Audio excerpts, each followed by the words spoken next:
Hello and welcome to this channel, and if you are the first time here, subscribe to the channel by clicking the subscribe button to see the latest technology videos. In this video we are discussing about design patterns in Java. So design patterns are well proven solution for solving the specific problem or task. So a question will be arising in your mind: what kind of specific problem? Suppose you want to create a class for which only a single instance or object should be created, and that a single object can be used by all other classes. So here the solution is singleton design pattern is the best solution of above specific problem. So every design pattern has some specification or set of rules for solving the problems. So design patterns are programming language independent strategies for solving the common object oriented design problems. And that means a design pattern represents an idea, not a particular implementation. So by using the design patterns, you can make your code more flexible, reusable and maintainable. And it is the most important part because Java internally follows design patterns. So to become a professional software developer, you must know at least some popular solutions, that is design patterns to the coding problems.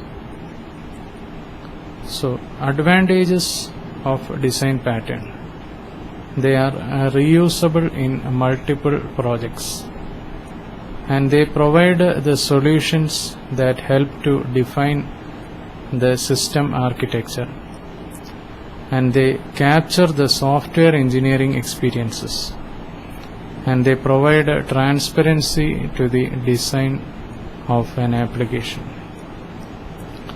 And they are well proved and testified solutions since they have been built upon the knowledge and experience of expert software developers. So design patterns don't guarantee an absolute solution to the problem, and they provide clarity to the system architecture and the possibility of building a better system.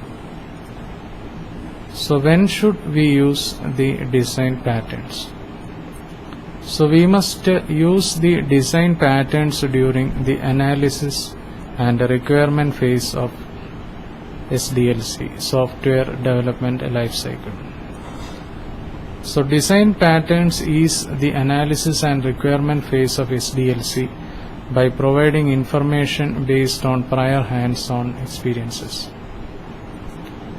So categorization of design patterns.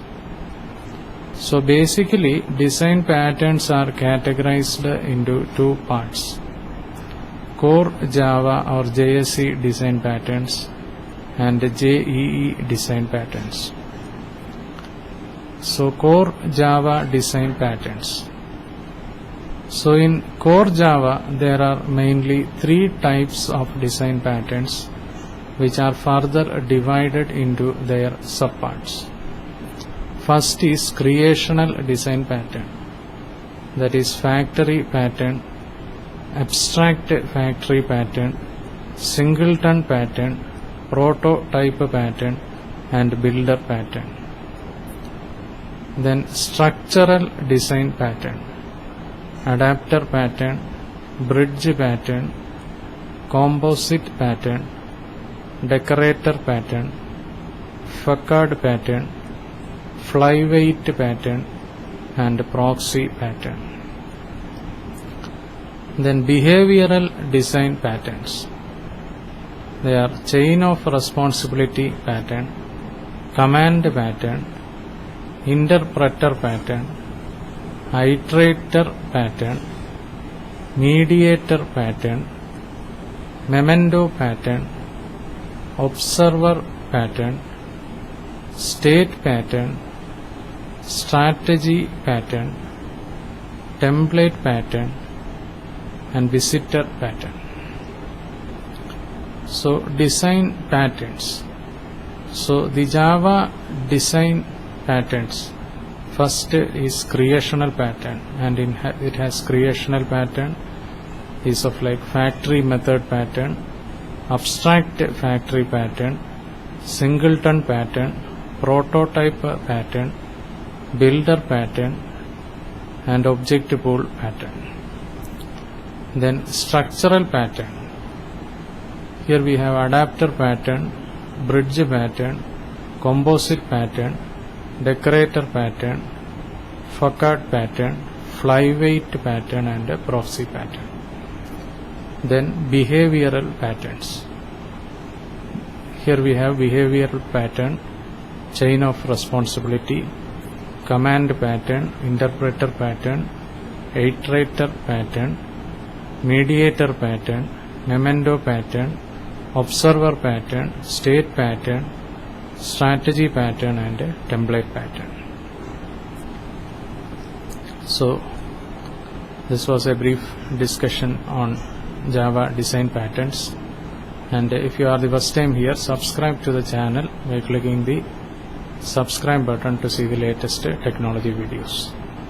Thank you for watching this video. Bye for now.